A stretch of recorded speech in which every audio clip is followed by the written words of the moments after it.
em explicar alguma coisa aqui, né?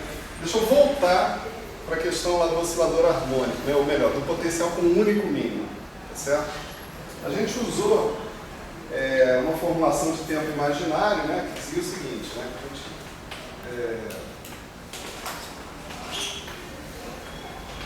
calculava o propagador desse jeito, né? Um certo fator de normalização, integral funcional, da exponencial de menos S de x funcional sobre H cortado, né? Então, efetivamente, um objeto como esse daqui, a gente viu que ele pode associar com a função de partição do sistema, né? Mas isso não impede, né, que esse objeto contenha informação quântica, né? Informação absolutamente relevante sobre o seu sistema quântico. Quer dizer, calcular esse objeto aqui também é capaz de te dar, por exemplo, a informação sobre as autofunções e os autovalores de energia do seu hamiltoniano. Além de, né, quando você faz a continuação analítica de volta para tempo real, né, e não tempo imaginário, você obter o propagador e, portanto, resolver o problema dinâmico do seu, da sua, né, que você está interessado. Então, dentro desse objeto, a gente tem todas as informações, mesmo que eu esteja calculando ele no regime euclidiano, com a vantagem de que algumas coisas, né, para alguns raciocínios, calcular isso num tempo imaginário, ou seja, no chamado espaço euclidiano, permite vários insights, como a gente vem tendo aí com a questão dos instants, né? Então, por exemplo, né, com essa questão de tempo euclidiano, né, deve ter feito T indo em IT, né, uma coisa desse tipo, a gente viu que a ação, né, virava integral da energia cinética mais a energia potencial, né, na verdade menos um negócio assim, né, e a gente via que a energia virava energia cinética menos energia potencial. A gente trocava o papel entre a lagrangiana e a energia, tá certo? Com isso daqui. Então você tinha, na verdade, que considerar, você podia pensar efetivamente, você estava considerando um certo sistema dinâmico, já que a gente vai fazer aqui expansão semiclássica e tal, então nosso problema é resolver as equações de movimento clássicas, né, desse problema. Eu podia pensar que eu estava considerando um certo sistema dinâmico num potencial menos V, tá certo? Esse é o potencial que seria relevante no regime euclidiano, certo? Aí a gente viu que conseguia calcular, né, por exemplo, fazer a conta toda para uma aproximação de um potencial geral por um potencial de oscilador harmônico, né? V de x era V de x0, onde x0 era o ponto de mínimo, a gente estava supondo que esse V de x0 era zero, mais dv dx em x igual a x0, como isso era um ponto de mínimo, dv dx era zero também. Então esse potencial sempre começava do tipo 1 meio de m, 1 meio de v duas linhas de x0, x1 x0 ao quadrado. Claro que você pode deslocar o x0 para zero, né? Usando invariância translacional, vamos dizer assim, né? V0, x2, né? Mais, né, outras coisas. E essas coisas, essas outras coisas, a gente desprezava imaginando que a gente estava fazendo uma expansão semiclássica, tá certo? Com todos os argumentos que a gente já deu anteriormente, para poder ficar só na parte quadrática. Então, com isso, a nossa amplitude, né? Vou chamar isso aqui para botar uma letrazinha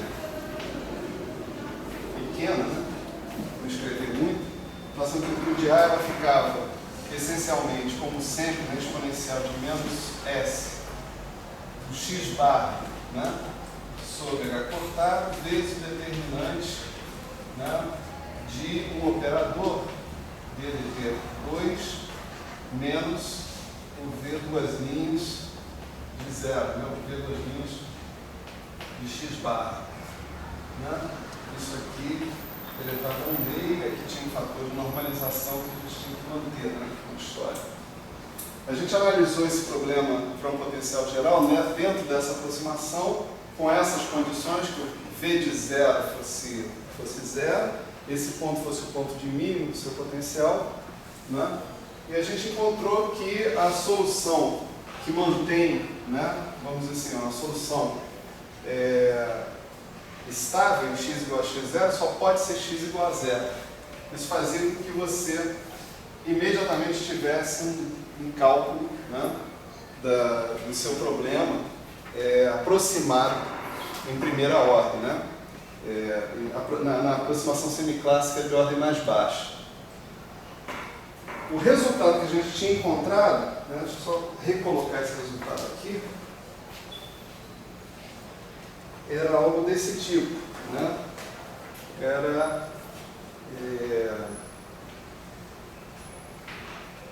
Na verdade, esse A aqui, né, era 0, exponencial de menos HT sobre H quadrado, 0. X igual a 0, certo? Então, o resultado que a gente tinha obtido era que isso aqui era essencialmente m ômega sobre πh cortado elevado ao meio, exponencial de menos ômega t sobre 2, né? E daqui a gente tirava simultaneamente duas informações. Primeiro, que o E0 era 1/2 de h cortado ômega, mais ordem h cortado, né, ao quadrado, né? E que a nossa função de onda, né, do estado fundamental, n igual a 0, x igual a 0, aqui é preciso a gente especificar que n aqui é o alto estado de energia, x é o alto estado de posição, o 0 é 0, né? São dois zeros diferentes, né? O módulo disso ao quadrado dava m ômega sobre πh cortado elevado a meio, mais ordem h cortado ao quadrado, né? Então, essa informação é uma informação sobre a função de onda do problema quântico original. Tá certo? Então, eu estou calculando isso no euclidiano, sim, né? Mas eu não perco a informação que eu tenho do meu problema quântico original. Tá certo?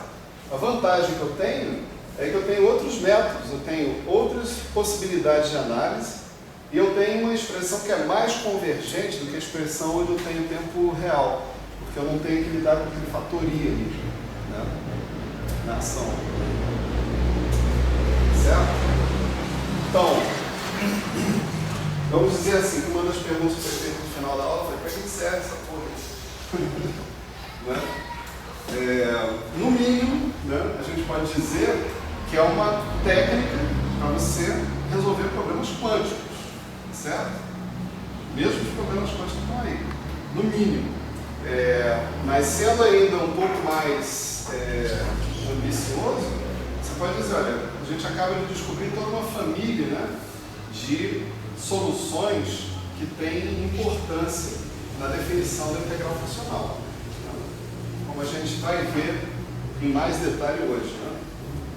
Tá certo? Professor, tem só uma pergunta sobre aquela parte que você falou no início.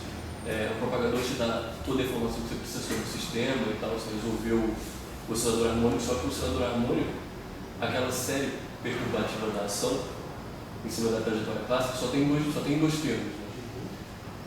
E a partir desses dois termos, expandindo o propagador, você tira quantos termos você quiser relacionados aos autovalores das energias. Então, dois termos na série corresponderam a infinitos termos conforme você queira, justamente porque a série pode ser truncada. Agora, se você tiver um potencial, por exemplo, que tem termos maiores do que 2, e você pega o propagador daquele cara, a sua incerteza em cada expansão vai estar em torno dos termos ou vai estar em torno da ordem que você pode pegar esses termos?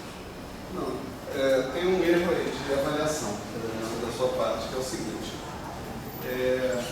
você pode ter, primeiro que o oscilador harmônico você está trabalhando com resultado exato, né? Tudo para na ordem 2 e acabou. Vamos supor que você esteja com potencial x4. Né? Se você tiver com potencial x4 e aproximar ele pela ordem x2, o teu ômega, o teu V2', né, de zero, ele vai refletir no seu potencial x4. Ele vai ser diferente. V2' de um cara que é x4 vai ser diferente do V2' de um cara que é x2, por exemplo. Então ele vai refletir isso. Ele vai refletir a constante de acoplamento, pelo menos naquela ordem, etc. e tal. E a gente já viu como a gente pode fazer cálculo perturbativo também, né, dentro dessa história. Quer dizer, se eu tenho potencial e eu expando esse potencial, em geral os potenciais são polinomiais, mas vamos conceder aqui que a gente esteja falando de um potencial não polinomial. Então você expandiu esse potencial numa série. Você separa até o termo quadrático, que é o termo do oscilador harmônico, e o resto você bota para fora da integral funcional, fazendo derivadas funcionais em relação a uma certa função externa que você coloca lá. Né? Foi a estratégia que a gente teve para montar a integral funcional. O resultado que você vai obter é uma aproximação perturbativa do propagador até ordem lambda elevada a n, onde n você escolheu. Sim. Tá certo? Esse cara aí, isso vai ser uma função do tempo, né? De novo, né? E você pode expandir essa função do tempo da mesma maneira, em potências de exponencial de alguma coisa vezes t. E aonde que vai se refletir o fato de você ter trocado a série? Vai se refletir que as suas energias, os caras que vão aparecer, vai aparecer um cara assim, né? Exponencial de, por exemplo, vamos supor que para não mexer o saco, né? 1 sobre h cortado, você vai ter aqui um é 0, mais lambda é 1, onde lambda é a constante de acoplamento, lambda 2 é 2, mais t. Né? Tudo isso daqui vai ser a aproximação, né, até a ordem lambda elevada a n do alto valor E que você está tendo. A teoria de perturbações ela vai se refletir, né, se você organizar tudo direito, ela vai se refletir aqui e vai se refletir também aqui, né? Φ0 de x, Φ de x, Φ estrela, né, de x, né? Ou de x', né? Que é o que vai te dar as alfunções. Esse cara aqui vai ser o Φ0 de x, mais lambda Φ1 de x, mais lambda 2 Φ2 de x, mais assim por diante. Aí o Φ estrela é a mesma coisa, e aí você escolhe que ordem perturbativa você quer trabalhar, mas isso sem nenhum prejuízo da sua expansão para tempo t grande. Né? Essa expansão para tempo t grande é que vai te dar, por exemplo, a função do estado fundamental, vai permitir você organizar, né? Como é que isso aqui se comporta quando o t cresce. Tem um termo que é dominante, depois tem o subdominante, depois tem o próximo, cada um vai te dar uma energia. Mas cada energia dessas, por sua vez, está aproximada pela série perturbativa. Na ordem que você escolheu. Na ordem que você escolheu. Exatamente. Essa é a história.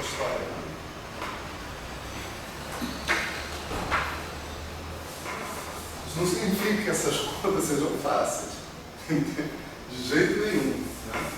Mas, em princípio, tem uma ordem, né, por trás. Tem uma forma de fazer essas contas para conseguir chegar nesses resultados. Bom, vamos de volta então. Né? Então a gente estava considerando, né, a gente considerou um problema de um potencial que tinha um único mínimo, e aí a gente passou para um problema de um potencial que tinha dois mínimos. Né? Ou seja, tinha no limite em que a barreira, né, entre esses dois mínimos fosse muito alta, né, que você tivesse tunelamento expressivo, você tenderia a ter uma degenerescência de vácuos. Um dos vácuos seria a partícula fica aqui em volta do ponto A, né, o outro a partícula fica aqui em volta do ponto menos A. Vácuos, estados fundamentais. Né? Seria dois estados fundamentais nesse limite. No limite, quer dizer, reduzindo a altura dessa barreira, a expectativa agora é a seguinte, é que você possa ter tunelamento de um lugar para o outro, que aí você vai ter duas funções de onda, né, de menor energia possível, que são aproximadamente a combinação linear das funções de onda localizadas anteriores.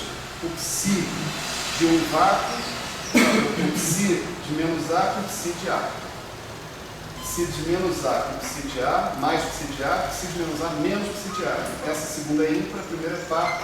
A primeira corresponde ao estado fundamental, etc. E tal, né? Então essa é a descrição usual, vamos dizer assim, desse problema do potencial duplo, né, na mecânica quântica normal. Quer dizer, devido ao fato de você ter uma barreira de tamanho finito, né, você vai ter tunelamento e você, portanto, não vai ter degenerescência entre os níveis do seu potencial, da sua newtoniana. Né? A questão aqui é ver como isso aparece dentro da integral funcional, dentro dessa visão toda sobre os instantons, etc. e tal, que a gente produziu. Certamente, nós vamos advertir, né, claramente por saída, né, essa não é a forma mais fácil de fazer essa conta. Né? Mais uma vez, né? Vou ficar com a péssima impressão sobre a integral funcional. A integral funcional é um negócio que dá sempre o mesmo resultado do approach canônico, mas acaba complicando a vida da abordagem canônica. Errado. Para várias outras aplicações, a única saída que a gente tem é a integral funcional. Então é melhor aprender como é que a integral funcional funciona quando você tem com o que comparar. Entende? Essa é a coisa. Então, no caso do potencial, né, composto duplo, né? Vamos usar aqui a... O física molecular, eles só usam isso agora. Quem? O física molecular, eles só usam integral funcional, só não usam esse nome. Eles falam de função de densidade funcional. Pode ser. Eles falam que é um método que, tipo assim, você bota no computador, funciona perfeitamente. Vai funcionar outra coisa. Oi? Teoria de densidade funcional é outra coisa. Não tem a ver com... Acho que não. Tem a ver com teoria de ciência. Pô, o que eu ouvi parece Super ser. de supercondutividade? Tem uma relação com isso. Tem um livro de matemática que eu vi com você. Não usa Não, essa ideia de não usa nada funções? disso. Eu acho que é outra coisa. Bom, o que eu sei dizer para vocês, embora não seja da área, né, e eu espero dar aula disso daqui a pouco, vocês podem imaginar que vai ser complicado, mas tudo bem, é que na física da matéria condensada, hoje em dia, é um instrumento corriqueiro. Ah, sim, para quem trabalha com fluidos. Com fluidos experimentos. O pessoal usa Não. muito integrais Para funcionais. quem trabalha com supercondutividade, para quem trabalha com efeito Hall, Não, o supercondutor ele tem um efeito de fluido. O efeito mais nada, mas é uma linguagem, uma mola de ar. Você vai tentar entrar uma linha de fio magnético. A linha de fio magnético pode ser tratada com fluido. Só que o efeito mais, o que ele faz? Ele faz uma linha para cancelar esse efeito magnético, para não cortar energia. Só que como se dá isso, o fato do supercondutor ele não deixar essa energia entrar e, por consequência, não ter uma perda de energia, de energia, esse é o grande problema da supercondutividade. Mas assim, a alta TC, né? Você está falando. aí já Abaixo do TC é DCS, não tem mais problema nenhum. Da temperatura crítica, você está falando sobre um tipo 2, então. Isso. Aí eu já é uma coisa que eu não tenho. Não, a temperatura crítica baixa, em princípio, a teoria BCS explica completamente, sem problema nenhum. Só que tem um problema, a teoria DCS não previu que existiriam supercondutores com materiais ferromagnéticos. Não, E existe. a teoria BCS tem seus limites, exatamente. né? Com certeza. Mas Uma teoria que não é unificada. o lance, tipo assim, eu não vou falar só de BCS, não, teoria BCS. Teorias de ferros pesados, em geral, por exemplo, estão totalmente acessíveis a partir de integração funcional. Estudos de semicondutores, né? Agora tem coisas novas aparecendo aí que são propostas teóricas, é verdade, tem que ressaltar. Supercondutividade topológica, né? Tem um monte de coisas aí que, se você não souber integrar a função, você não nem entra, nem bota a cara para fora. É tudo ligado à analogia a fluidos. Assim. Não. Sério? Não. Por exemplo, o efeito Hall quântico, né? Talvez eu use até esse exemplo aqui depois, né? Você tem um monte de elétrons, né, numa superfície bidimensional, etc. e tal. Você pode montar um newtoniano, né, para esse problema que seja uma hamiltoniana de partícula mesmo, sem problema. Então, estou lá colecionando um monte de elétrons, tem um campo magnético aqui nessa direção. Aí, como é que um elétron interage com o campo magnético? É P menos EA sobre C, naquela história toda. Né? Agora, há um mapeamento entre essa hamiltoniana de um número grande de partículas, vamos dizer assim, né? Porque você precisa também de uma função de onda com um número inespecificado de partículas. Né? A coisa mais conveniente para você fazer, ao invés de trabalhar com essa função de onda aí de, sei lá, 32 mil moles de partículas, né? É você definir uma teoria efetiva que é equivalente a essa teoria original, e é uma teoria de campo. É uma teoria de campo plenamente tratável de integral funcional, e com as técnicas de integral funcional. Você aproxima um sistema discreto do contínuo, é isso? Não é isso. São hamiltonianas equivalentes, elas vão dar o mesmo espectro no final das contas, só que os graus de liberdade dos sistemas aos quais você se refere são diferentes. Eu vou estudar isso no que eu estou ensinando. Venha calma. Não, mas o que eu quero dizer é o seguinte: você altera o grau de liberdade, mas não altera a hamiltoniana. Você altera a hamiltoniana. Mas é outro sistema cuja quantização, teoricamente, é equivalente à quantização daquele sistema anterior. Em termos de espectro, dessas coisas todas. O lance é que hoje, na física da matéria condensada, né, é crescente a influência de métodos de teoria de campos e, por conseguinte, de integral funcional. Né? Nas outras áreas, assim, sempre que você tiver um campo pela frente, a integral funcional vai aparecer como uma opção vantajosa, sem sombra de dúvida. Né? Numa situação que você tem uma partícula e tal, aí perfeitamente viável você usar os métodos canônicos, né, usuais, etc. E, tal, e se virar com eles, né, quando dá. Mesmo assim, é aí que a gente vê se os métodos que a gente está utilizando são razoáveis ou não são, se as coisas coincidem ou não coincidem. Então é mais ou menos nesse espírito que a gente está andando aqui. Embora as coisas que a gente esteja fazendo sejam bastante complicadas, né, em relação ao método canônico, né, mas elas estão nos informando de técnicas a mais que a gente vai poder utilizar quando for o caso de sistemas mais complicados. Então, olha só, gente, a gente se colocou a tarefa, né, de calcular coisas como essas, por exemplo, A exponencial de menos HT sobre A, que pela simetria do potencial de invariância paridade, né, isso é menos A exponencial de menos HT sobre H cortado menos A, ou coisas assim, A exponencial de menos HT sobre H cortado menos A e menos A exponencial de menos HT sobre H cortado A. Então aqui você tem a pergunta sobre o que é qual é a amplitude de probabilidade de você ficar, né, num ponto desses, ou qual é a amplitude de probabilidade de você sair de um ponto desse e ir para um outro ponto desse, num outro tempo T. Né? E já avisando mais ou menos a utilização disso tudo em termos de função de onda, de alto estado de energia, a gente imagina esse tempo T grande indo para o infinito, sendo um tempo realmente grande. Né? Então, o que a gente fez aqui? A gente observou a mesma coisa que a gente tinha observado aqui no caso do oscilador harmônico, que é que o potencial, né, no euclidiano, quando se tratava da euclidiano, esse potencial que está aqui, ele é trocado V por menos V.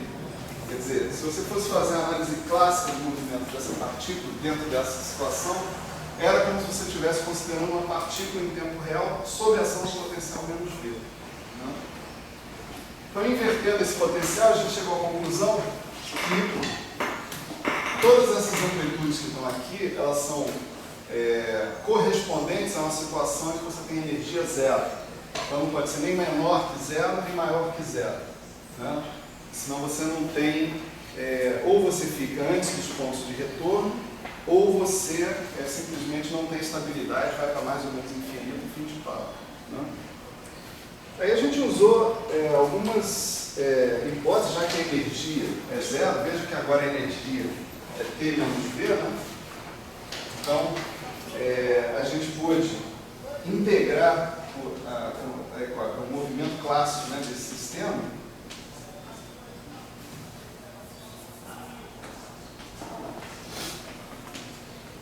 Eu acho que eu vou pedir para ligar o ar. O que vocês acham? Só um minutinho. Agora eu vou deixar aqui também. O Rubem disse que sim, o chat. Eu entendi. Downloadei a explicação antiga do que vai, tipo assim, vai vir um dinheiro. Obrigado. Onde é que eles dizem assim, podem contato para pagar isso? Não sei. Quem era do sindicato é que era do sindicato. Deixar aqui, deixa eu ver. Não, deixa aberto por enquanto. Desligar primeiro. Eu sou menos esporádico. Então a gente se colocou, né, na situação de resolver essa equação de movimento. Por exemplo, nesse caso está aqui, né, uma situação em que você sai de menos A e vai para A. Né? Sai de menos A em T igual a menos infinito, T bem grande, e vai para A em T igual a mais infinito, né, ou seja, T grande também. E a gente viu, pelas características todas desse potencial que a gente estava analisando aqui, né, que a função x de t, né, que aparentemente era capaz, né, de resolver esse problema que está aí, era uma função com um comportamento assim. Onde aqui era A e aqui era menos A. Um comportamento assintótico desse tipo. Né?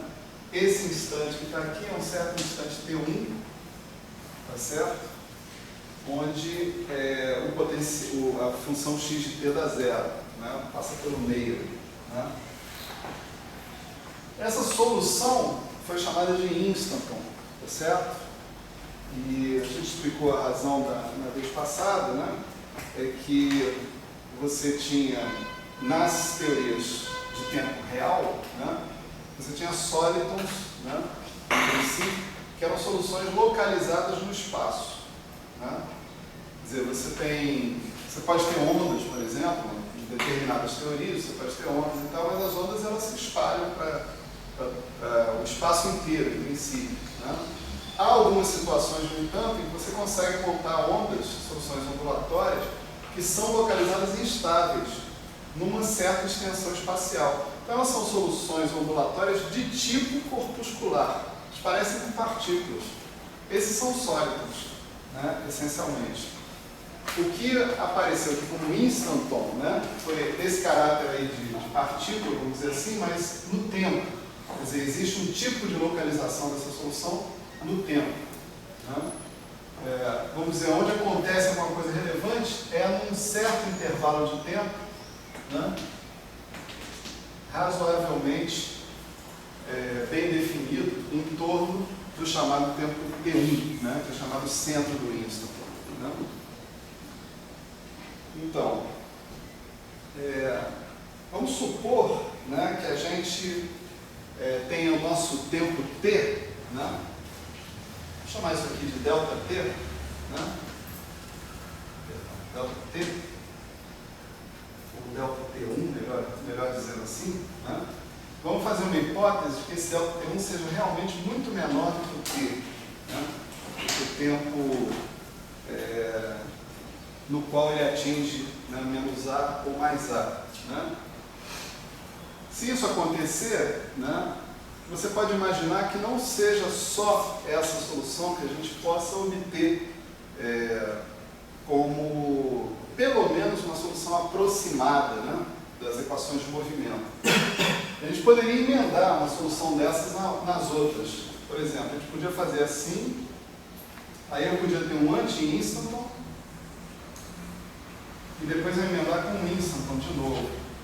ele continua saindo de menos A e chegando em A, no final das contas.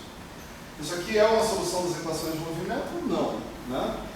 Não é exatamente uma solução das equações de movimento, mas isso fica perto de ser uma solução, ou seja, isso satisfaz as condições aqui assintóticas e tem um miolo aqui, vamos dizer assim, aonde isso daqui se afasta da solução das equações de movimento, mas não de maneira decisiva.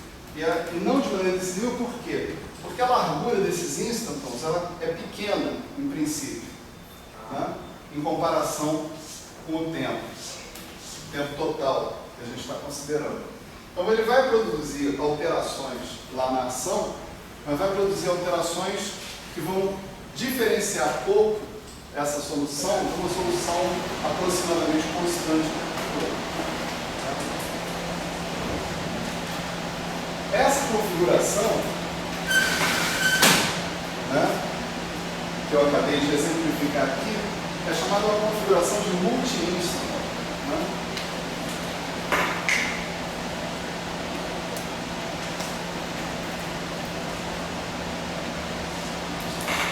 Você vê que se você quiser voltar, sair de menos A, chegar em mais A, né?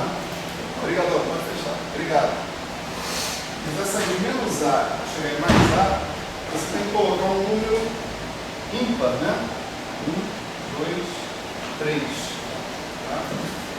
Se por acaso você quiser sair de menos A e chegar em A, de novo, sair de menos A e chegar em menos A, ou sair de A e chegar em A, aí você tem que colocar um número par desses caras, né? Para você poder satisfazer essas condições que estão aí. Essas configurações, elas contribuem dentro da integral funcional. Porque integral funcional é integral sobre todas as configurações. Tá certo? Elas contribuem. A questão é que elas também contribuem de uma maneira razoavelmente importante dentro da integral funcional. Por isso que a gente está falando delas aqui.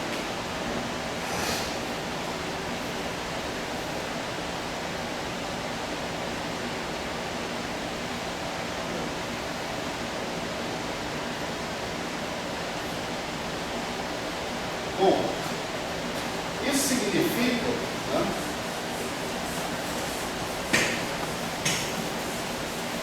que dentro da nossa aproximação, né, semiclássica, né, entre aspas, né, pelo menos, que a gente vai utilizar para calcular a integral funcional, nós vamos levar em consideração essas configurações, certo?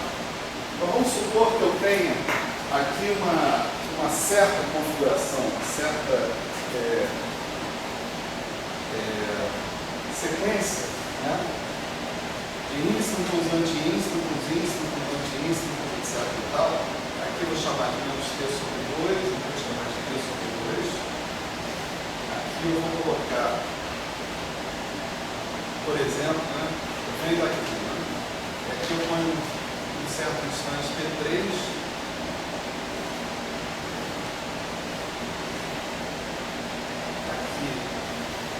Aqui é T3, aqui é T2,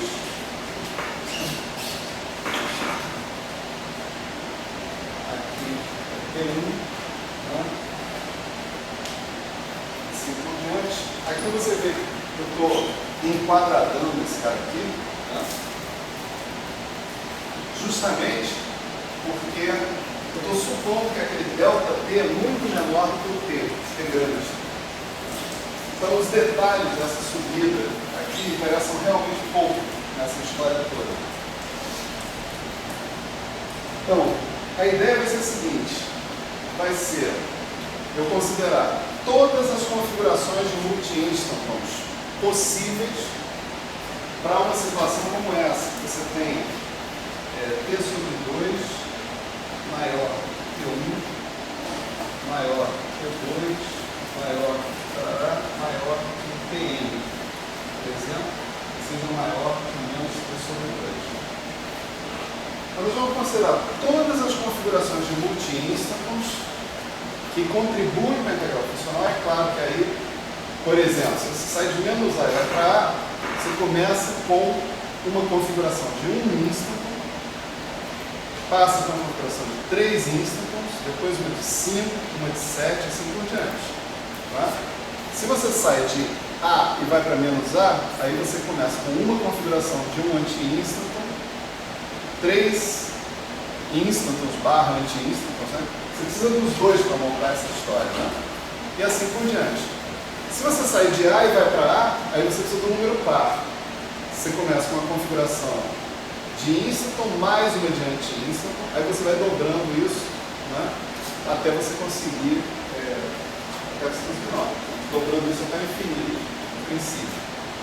Então a gente vai considerar essa situação e a situação também em que esses centros dos instantons eles estão localizados em qualquer lugar arbitrariamente dentro desse intervalo menos t sobre 2, t sobre 2, contanto que você respeite a ordem, entende, na qual esses instantons são colocados.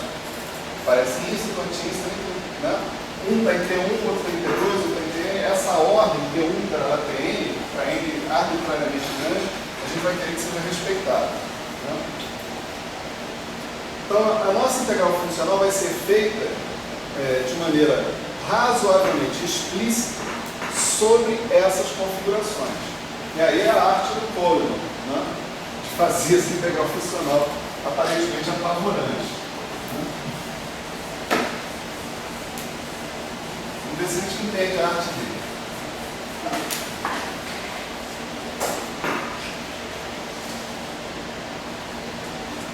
Legal.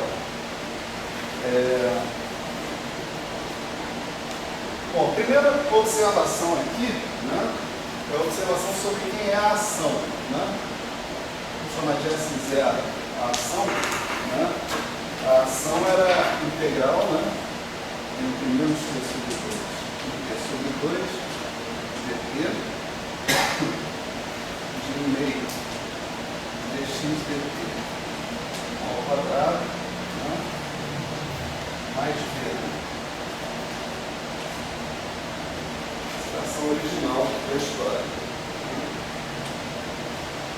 Mas a gente lembra que dx dt, né, era 2v elevado a meio. A gente foi capaz de calcular, escrever na aula passada uma expressão da equação envolvendo apenas o potencial quando a gente estava tratando de uma solução das equações de movimento.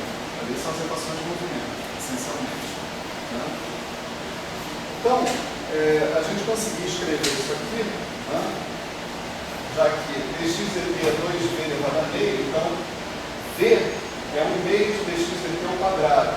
Então, você pode escrever isso aqui como um quadrado de t sobre 2 dt dx dt ao quadrado. Certo?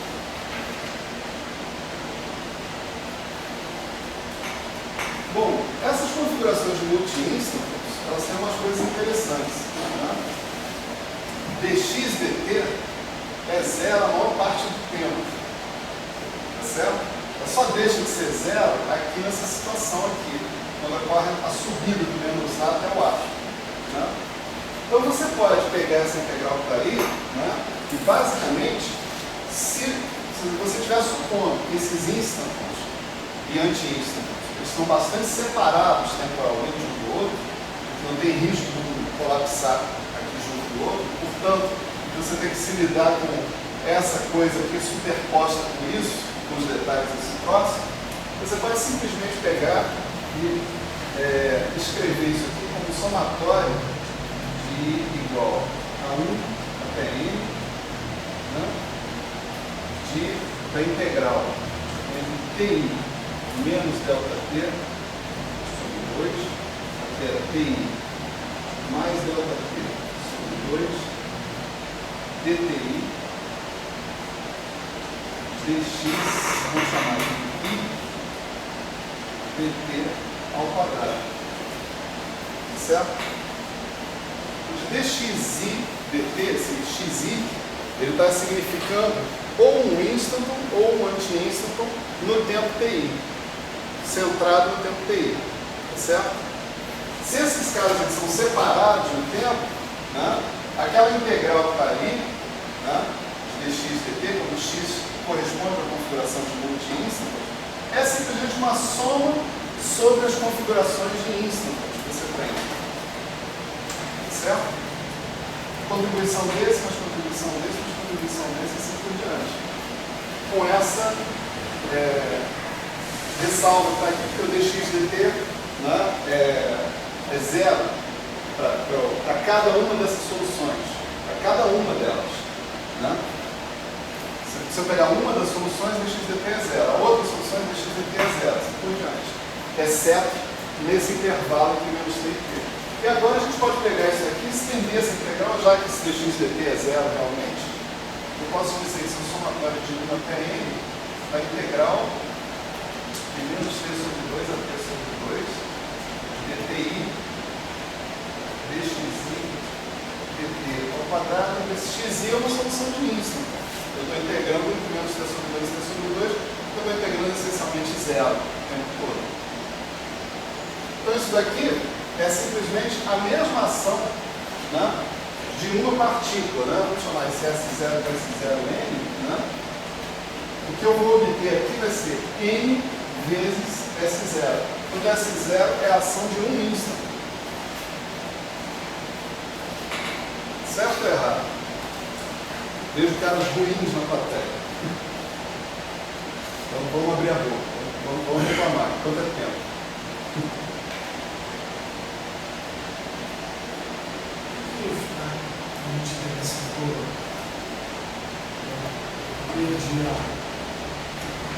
Então, olha só.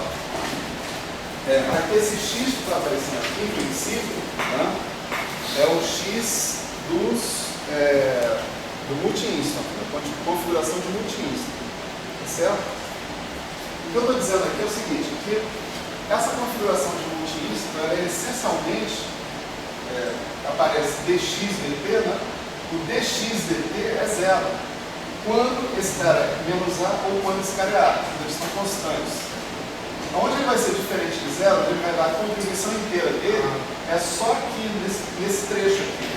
De intervalo ΔT em torno do T3, T2, T1, assim por diante. Eu achei que você ia botar uma função θ no website para poder... Não, eu estou grafando isso como um quadrado, enquadradando, como eu disse, né? Para ressaltar que aquele ΔT é muito menor do que o T grande. Só isso. Mas você tem que entender que existe uma subida suave ali. Tá certo? Apenas eu não preciso levar essa subida suave em conta nesse limite que está acontecendo ali. Tá? Então, se eu faço isso, né, eu posso identificar que a integral desse cara que está aqui, já que o suporte de cada dxi dt é diferente um do outro, tá certo? Por exemplo, se eu pegar dxdt ao quadrado, é dxdt vezes dxdt. Se eu disser que o x vale x1 de t em torno de t1, x2 de t em torno de t2, x3 de t em torno de t3, você vai ver que isso se reduz, já que o suporte de cada pedaço dessa função é em torno de t's diferentes, isso se reduz à soma do dxdt ao quadrado para cada cara. Né?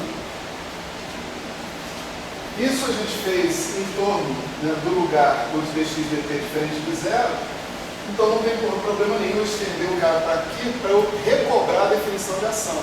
Só que essa é a ação do instant, essencialmente de um instant ou de um multi-instant. Tanto faz. Tá certo?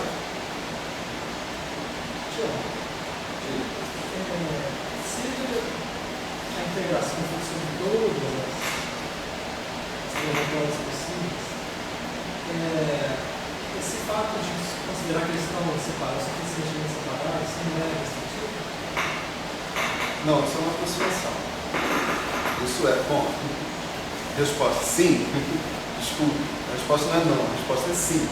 Isso é restritivo, mas é restritivo porque isso é uma aproximação. Né? Essa aproximação recebe o nome de aproximação de gás diluído.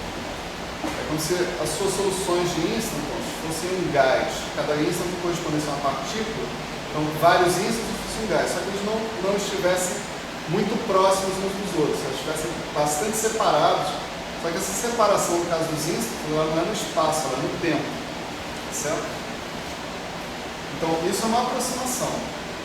Portanto, é restritivo, sim. Certo? Só para informação de vocês, deixa eu ler aqui o que o Coleman fala sobre esse tópico aqui. Né?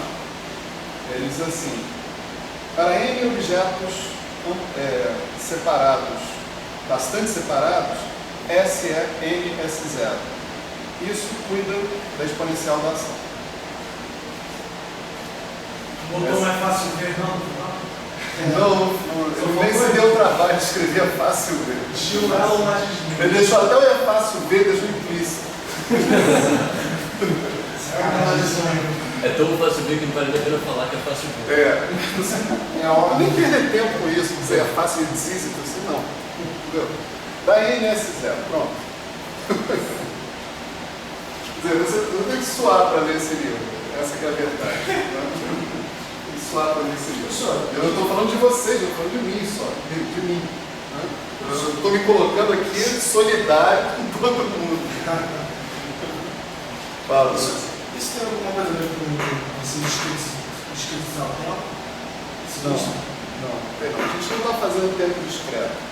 A gente está considerando soluções que são centradas em certos instantes de tempo e muitas dessas soluções. Mas o tempo mesmo é um fator contínuo, certo? Nós vamos fazer mais do que isso, né? Vai ficar bastante claro que o tempo é contínuo. Aqui é o seguinte: nós vamos fazer o seguinte: nós não só vamos somar sobre todas as soluções de N instantons para N qualquer, como nós também vamos permitir que esses pontos T1, T2, T3, Tn se desloquem aqui arbitrariamente. Então nós vamos somar sobre isso também. Tá certo? Quer dizer, eu vou dizer assim, de repente o T1 está aqui bem pertinho do T sobre 2, o T2 está meio distante, o T3 está por aqui, o T4, etc. e tal. Ou, né? E aí quer dizer mais, o ou aí quer dizer mais. O T1 está por aqui, o T2 está aqui, mas sempre mantendo a ordem. O T1, T2, T3, T4, assim por diante. Cada coisa dessas, a gente vai considerar uma solução diferente, clássica, né, aproximada da nossa ação. Né? E a gente vai somar sobre essas soluções, todas elas. Então, isso significa que na minha integral funcional tem uma integração ordenada sobre dt1, dt2, dt3 e dtn. Eu vou explicitar agora. Né? Essa arbitrariedade não é tão arbitrária devido ao que você respondeu aos colegas aqui atrás, né? Que é, tipo, não pode estar muito perto. Sim. Não pode estar muito perto. Se ficar muito perto, além de que isso aí não vale, dá alguma coisa diferente, interessante? Ou... Não, você vai ter... a sua aproximação vai ficar muito boa, né, nessa história. Mas isso é um negócio que está meio fora do seu controle, né? De certa maneira. Quer dizer, você vai integrar, eu vou colocar aqui as integrais, como é que elas são. Né? Eu tenho que fazer uma integral assim. Né? Integral dt1, por exemplo, né? Aí a gente vai discutir esse negócio de novo. Entre menos t sobre 2 e t sobre 2. Então t1 está livre para passear por onde ele queira. Está aqui. Né? Mas o T2, ele só pode passear entre menos T sobre 2 e T1. A rigor, o que eu devia colocar aqui? T1 mais, menos, né? Evitar aqui, né? O delta T1, pelo menos. A largura do cara lá. Tá certo? Mas eu vou ignorar isso. Vou imaginar que, se eu colocar um negócio desses, o resultado no final vai ser função de delta T1, delta T2, vai ter uma contribuição, né? Que é tão maior do que esses delta T1, delta T2, delta Tn, que eu vou poder desprezar esses caras no final. e você vai ver que realmente a contribuição dominante é muito maior do que coisas que sejam proporcionais a delta T1, delta T2, delta Tn. Detalhe. Então, tipo, do meu ponto de vista, se você pega um Insta e um X e aproxima eles demais, é como se um fosse cancelar o outro. Parece isso aí. Isso explicaria você desprezar eles quando não está perto do outro.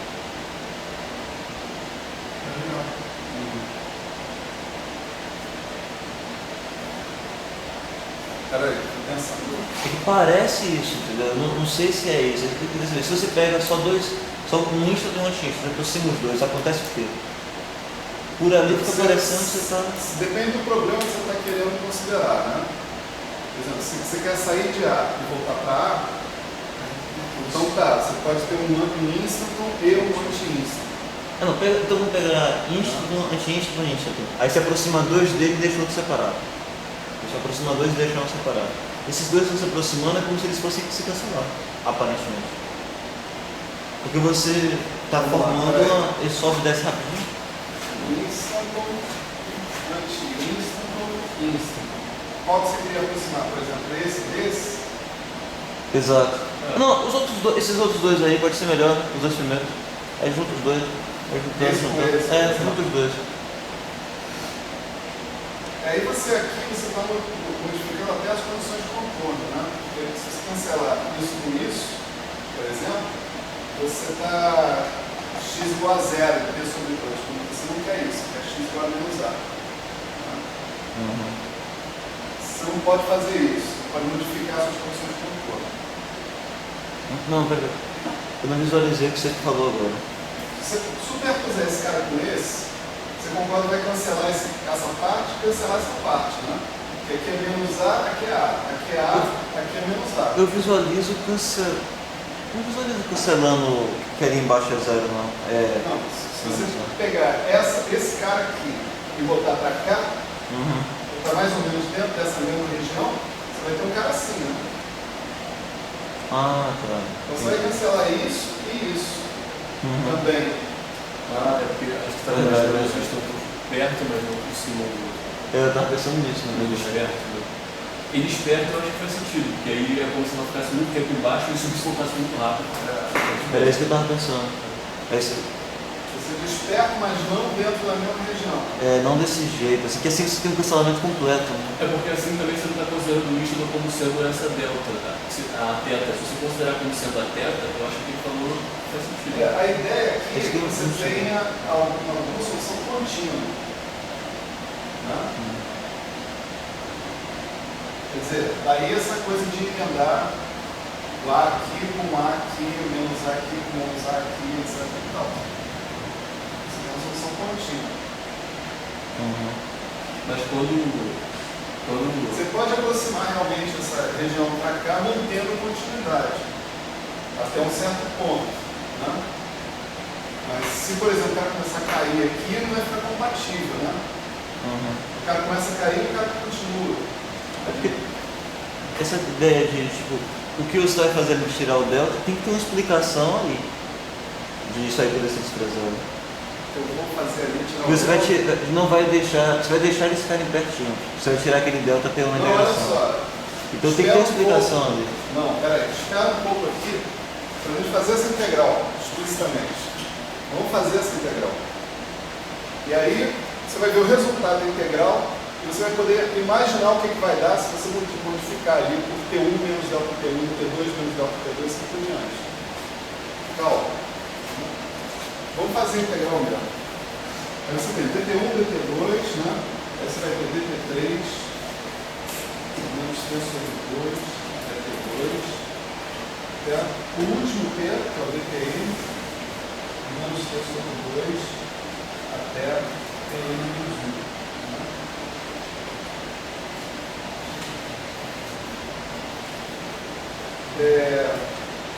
Você veja que esses PIs, né, eles não aparecem na sua ação. Né?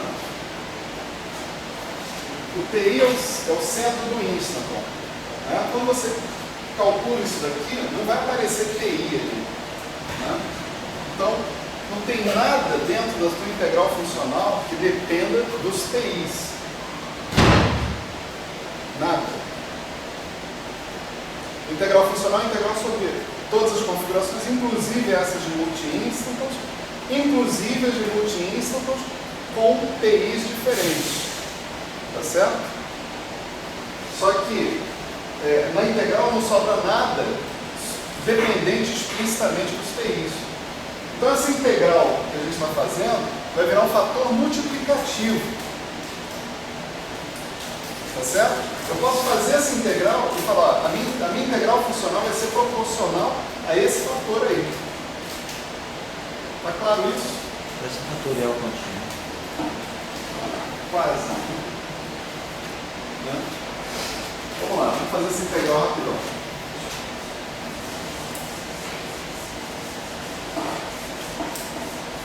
Isso que eu estou falando para vocês aqui resume vários momentos de desespero. Né?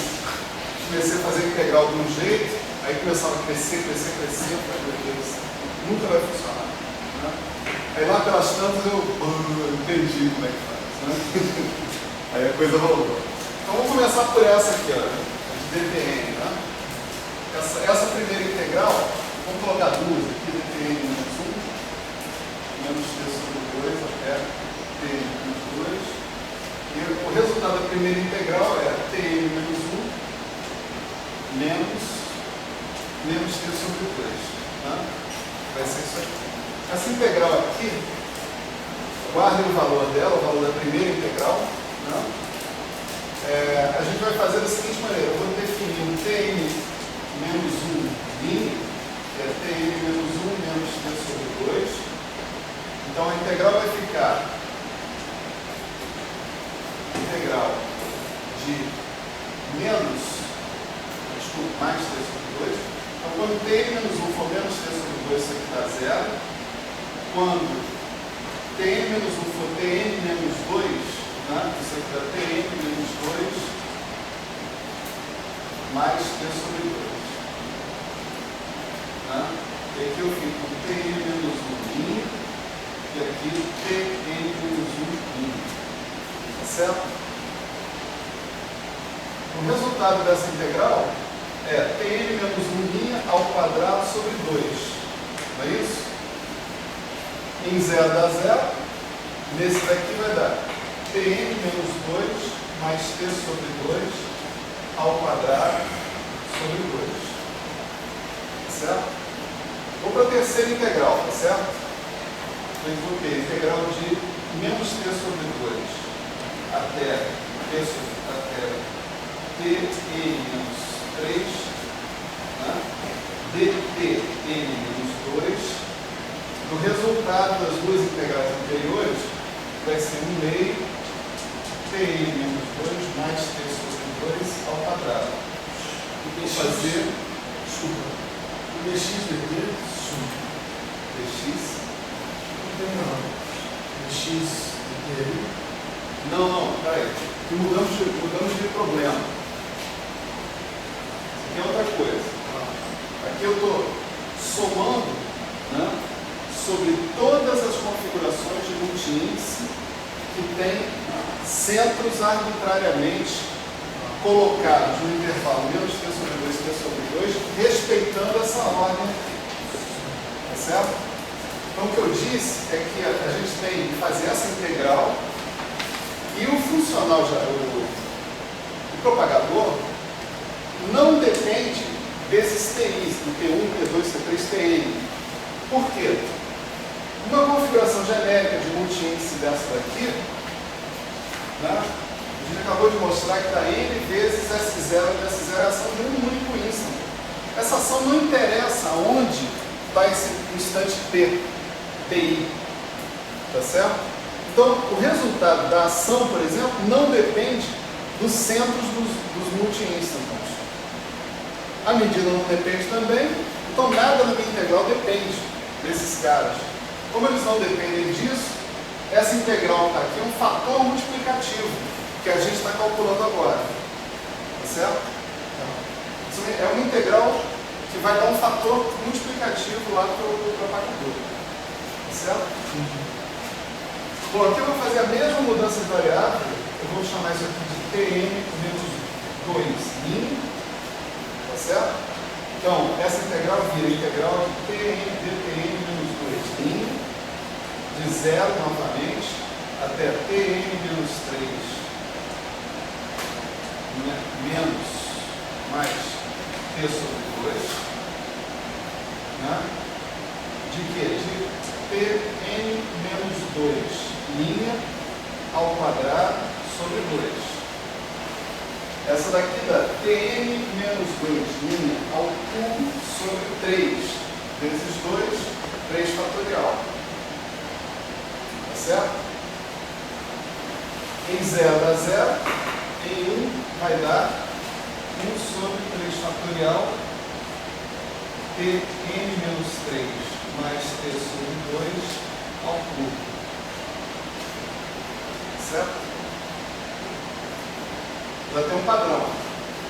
Tn menos 1 mais T sobre 2, Tn menos 2 mais T sobre 2 sobre 2, Tn menos 3 mais T sobre 2 sobre 3 fatorial, e vai assim. Você pode fazer essa integral assim. Demorei pra cacete, não acontece. Assim, ó, babaquice, cá entre nós, né?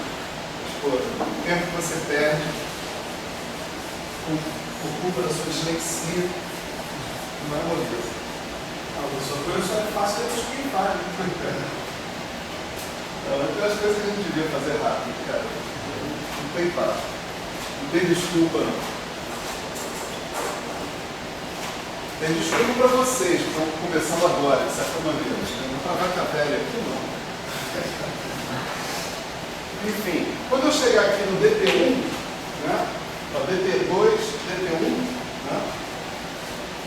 Como é que vai ser? Eu estou integral DT1 menos T sobre 2 até T sobre 2. Né?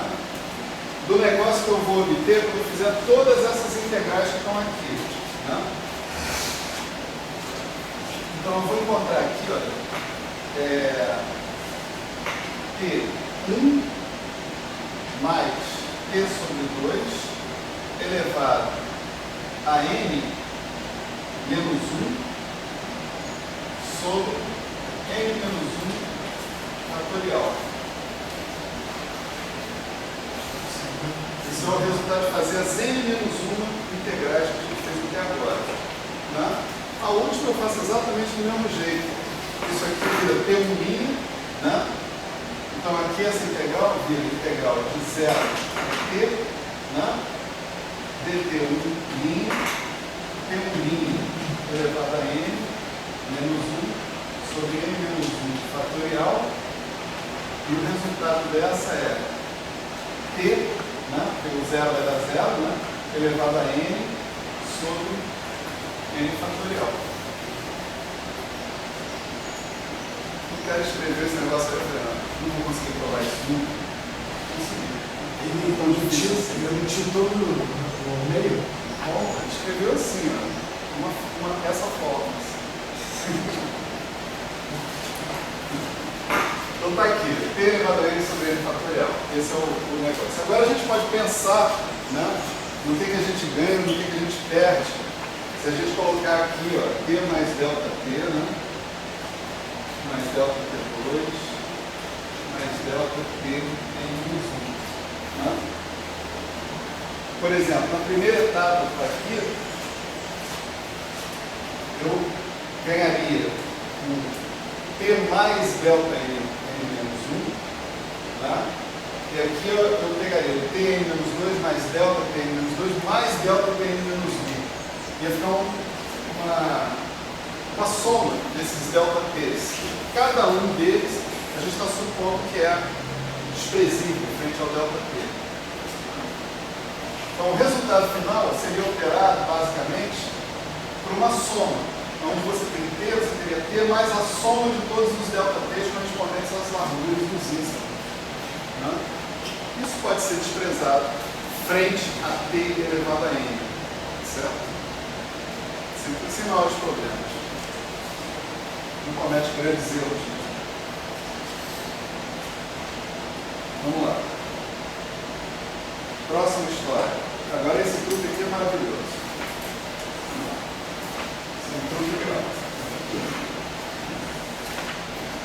Bom,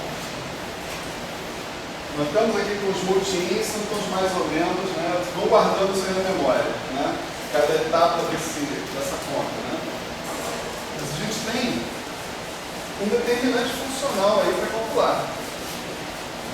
Tá certo? Se eu pegar o meu propagador, vamos supor que x exponencial de menos, aqui x e x' vão poder ser a ou menos a, né?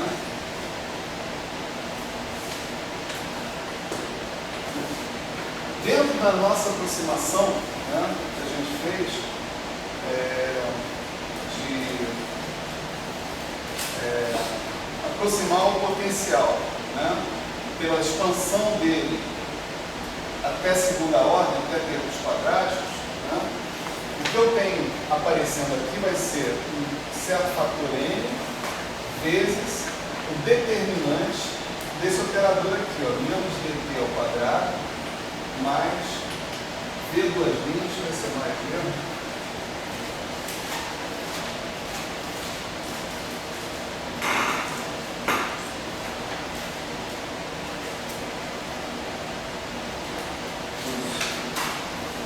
Mais v duas linhas de x barra, onde x barra é a configuração clássica na qual eu estou, né, colocando as coisas, né? Determinante desse tarará, vezes a exponencial de menos s zero. Se eu estiver falando de uma aproximação de multi-instante, então eu tenho menos s0 de x barra, né, na nossa configuração de multi-instante. Aqui eu vou ter uma somatória sobre n. Essa somatória sobre n, dependendo se eu estou com a para menos a ou se é a para a, pode ser só sobre n par ou só sobre n ímpar. Tá certo? Depende de qual multi-instante que eu vou pegar. E aqui eu tenho que incluir também o meu fator que eu acabei de calcular aqui, né? Que é t elevado a n sobre n fatorial. Né? Mas o cara complicado aqui é esse cara aqui. Né? Menos a raiz. Isso, menos a raiz.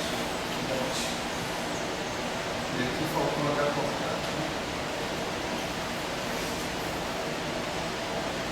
Então é sobre esse determinante que eu vou mandar os palpites dele.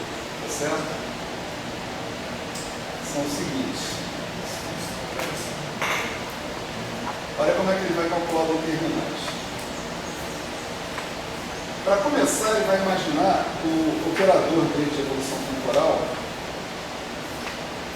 como escrito assim. O determinante é uma integral funcional. Né? É uma integral funcional sobre uma variável y que satisfaz y de 0 igual a 0. Tá certo? Y de menos t sobre 2 igual a y de t sobre 2 igual a 0. Né? Se anula nas fronteiras. Né? Então, essa integral funcional aqui, calculada, vai nos dar esse determinante. Né? Então, para calcular essa integral funcional, a gente vai imaginar o seguinte, que eu vou dividir o intervalo menos t sobre 2 até t sobre 2. Eu não estou fazendo ainda o time slicing, certo? E nem vou fazer. Mas eu vou usar a propriedade do propagador, o propagador fatoriza se eu pegar os intervalos de tempo e dividir. Por exemplo, se eu tiver T1, T2, T3, o propagador para vir daqui para cá é o produto dos propagadores para vir daqui para cá vezes o propagador para vir daqui para lá. Essa propriedade que a gente vai utilizar. Tá? Agora, que daqui para cá são esses, tá certo? Isso daqui a proposta do fórum é a seguinte. Por exemplo, se aqui for o T3,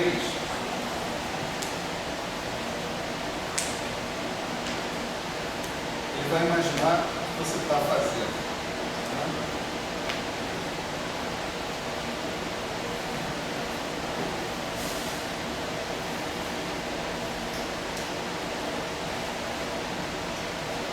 A tua integral funcional Por exemplo, entre esse ponto e esse ponto,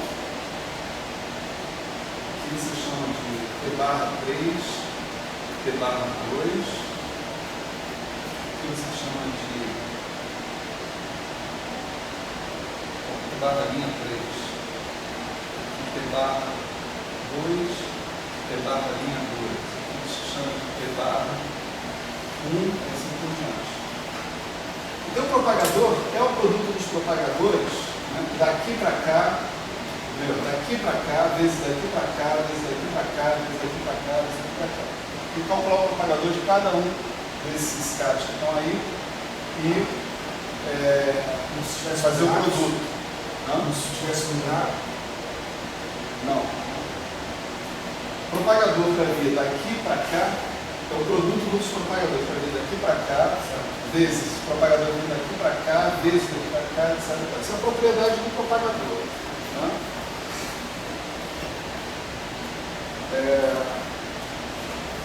Simplesmente imagina que você pegar esse T aqui, você dividir nessas sequências de subintervalos e somando, subtraindo, você vai escrever essa exponencial como produto das exponenciais, depois você insere conjuntos completos e você consegue o que você queria. Né? Bom, agora o interessante aqui é o seguinte, por exemplo, pega o propagador para vir daqui para cá, né? A nossa solução de Instant, né? Ou anti-Instant, é um negócio constante aqui ou um negócio constante aqui. Então, esse cara vai dar uma contribuição para o V2' de X, que é essencialmente o V2' do oscilador harmônico. Tá certo? Então, se a gente não tivesse esses pequenos trechos que estão aqui, o meu propagador seria essencialmente o propagador associado com o oscilador harmônico de uma certa frequência dependente lá do potencial. Tá certo? Ele diz o seguinte, já que tem esses trechos aqui onde a solução é estranha, vamos dizer assim, o propagador para vir daqui para cá vai ficar modificado em relação ao propagador do oscilador harmônico. A modificação ela vai ser a mesma para cada centro de instanton que você tem. Então, se você tiver N instantons, essa modificação vai ser elevada a N. Ele está propondo isso, está propondo que a modificação do propagador completo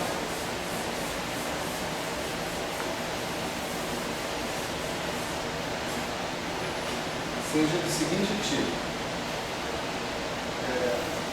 Na verdade, está dizendo o seguinte, que determinante menos dp ao quadrado de duas linhas de x bar, né, ele seja aproximadamente igual ao determinante de menos dp ao quadrado mais ômega, né, essencialmente, vezes um certo fator K elevado a N.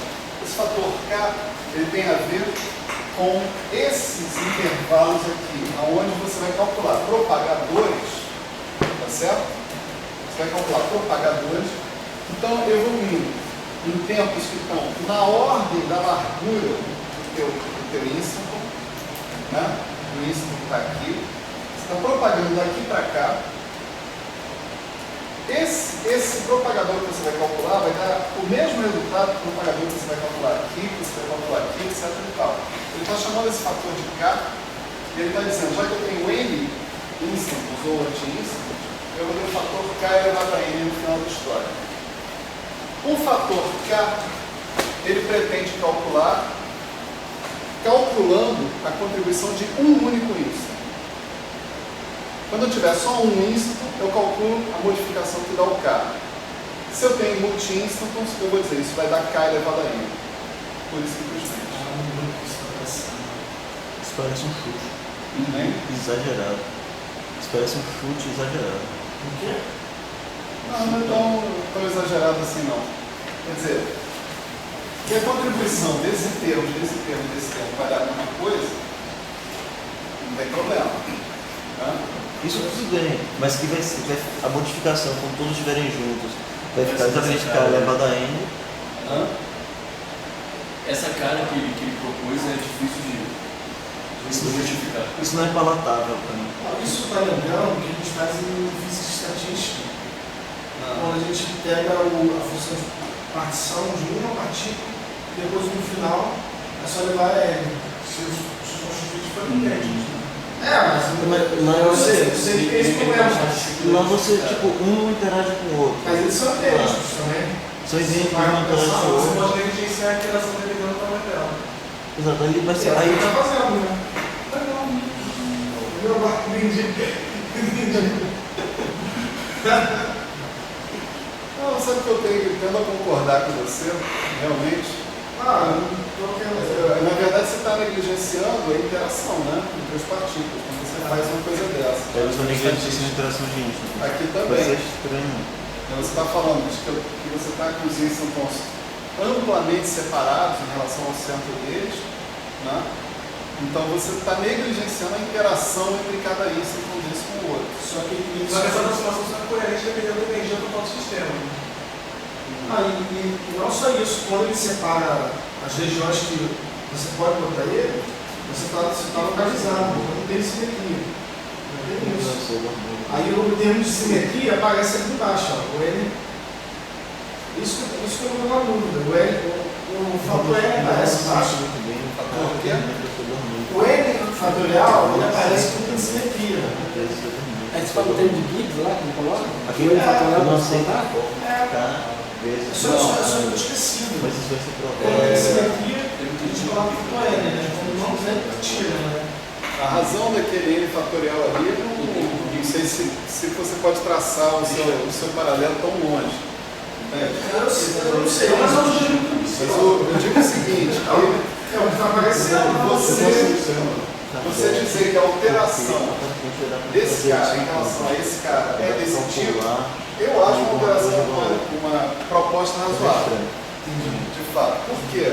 Justamente porque esses instantons e anti-instantons, eles estão largamente separados.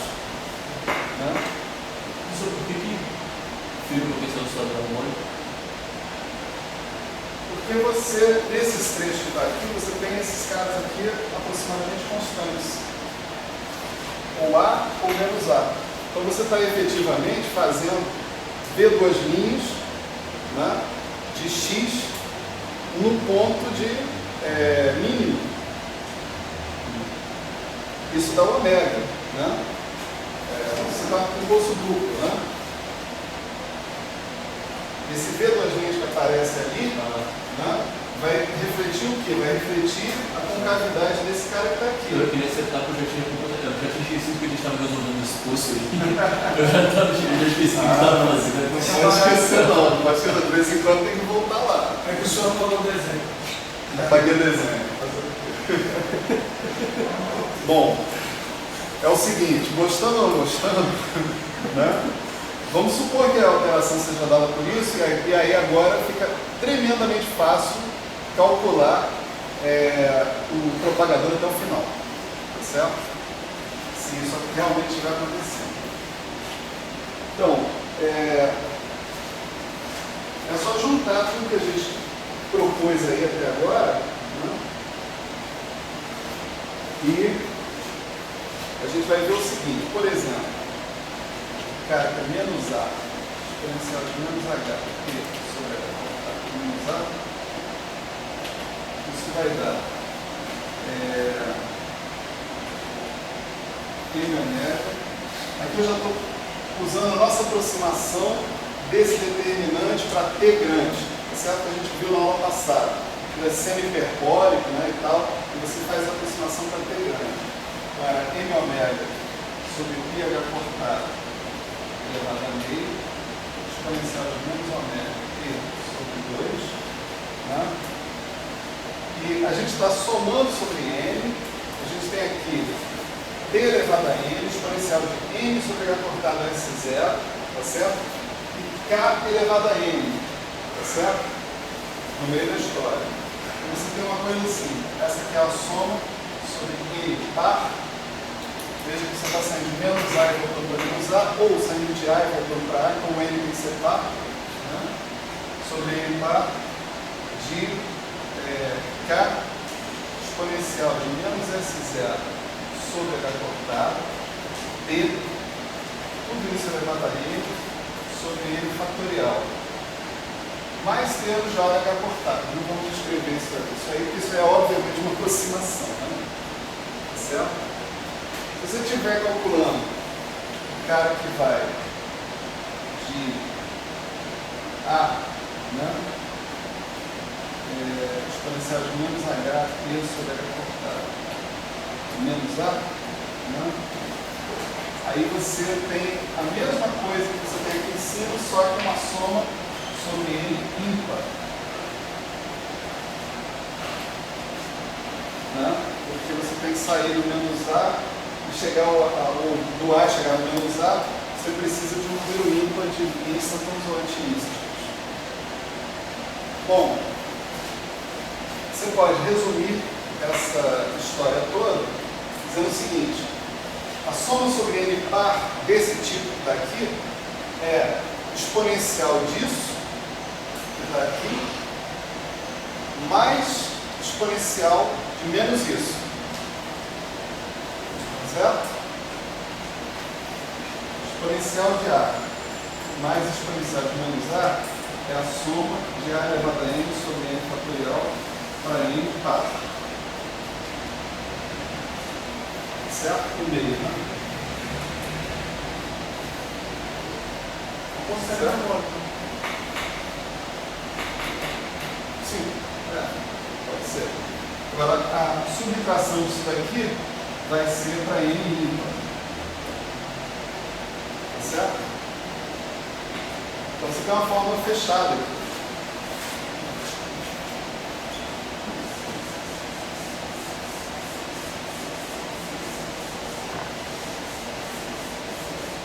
A fórmula fechada é a seguinte, né?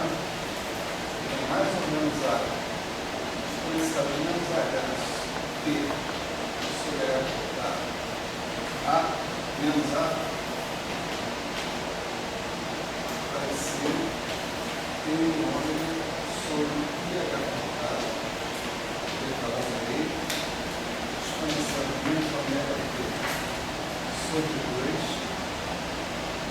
vezes o meio exponencial de K exponencial de menos S0 sobre H cortado T menos mais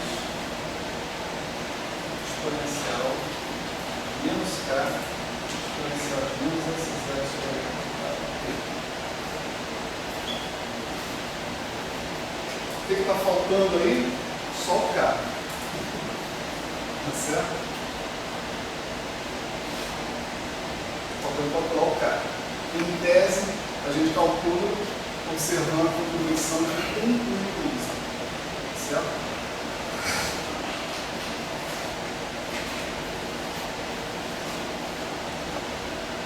Bom, olhando para essa expressão aí, já dá para tirar informação sobre a energia dos dois primeiros estados do poço duplo.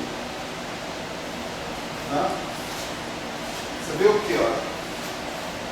Aqui é T sobre H cortado. Né? Então, T sobre H cortado é ômega T sobre 2. Portanto, é H cortado ômega sobre 2. Mas tem mais uma contribuição aqui, porque você tem essa exponencial vezes essa exponencial e essa exponencial vezes essa exponencial. Né? Certo? Então, isso mais isso, você vai ter o seguinte, você vai ter N ômega sobre πh cortado elevado a T exponencial de menos H cortado ômega sobre 2 mais menos K exponencial de menos S0 sobre H cortado T tudo isso,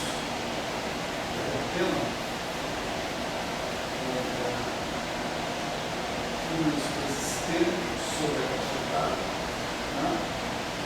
Menos mais exponencial de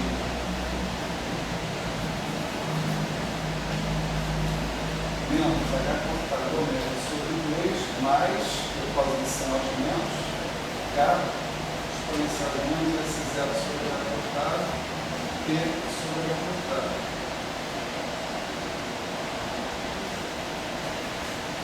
Isso aí, professor.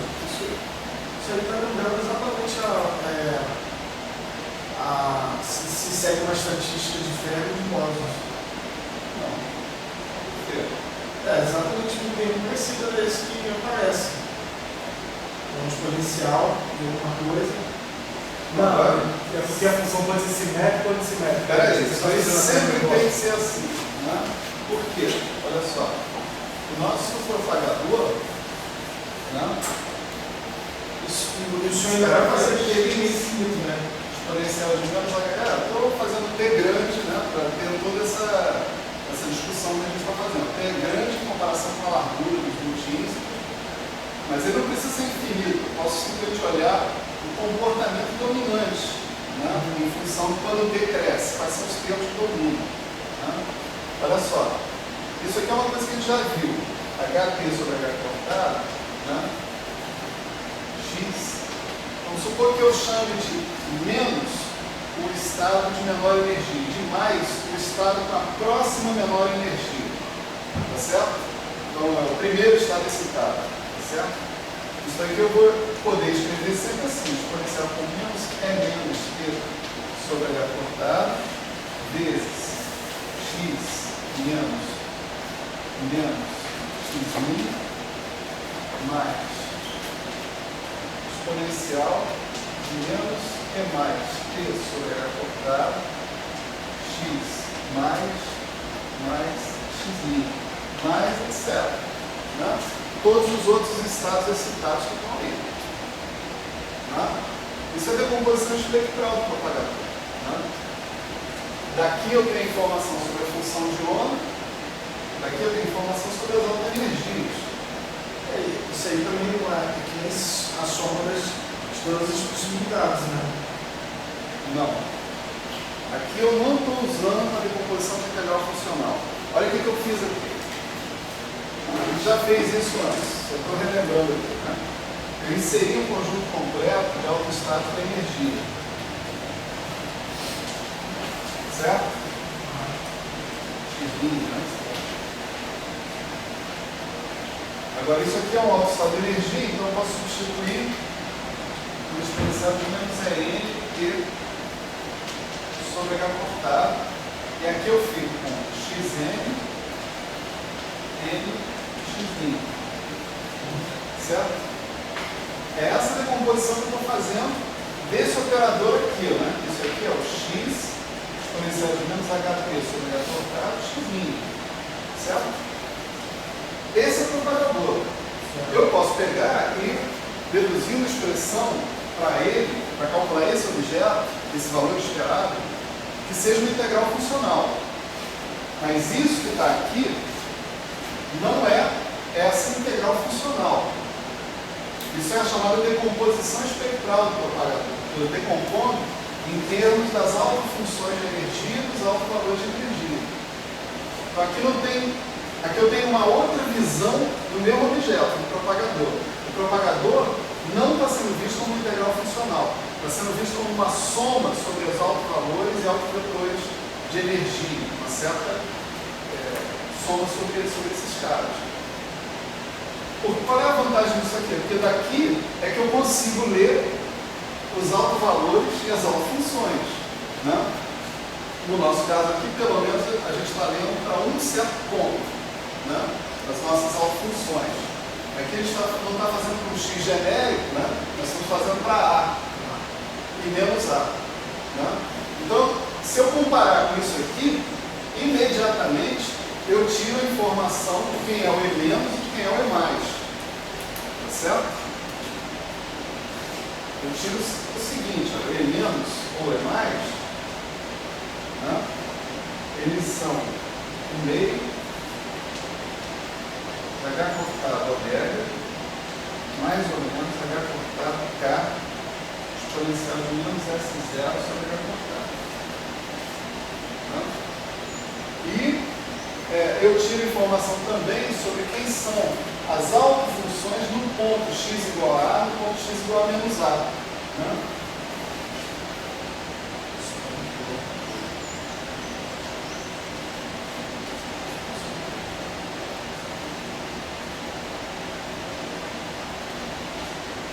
Eu não tiro essa informação no ponto genérico, porque os instantons e anti-instantons, eles estão relacionados com as condições de fronteira no mínimo do potencial, e não em outros lugares.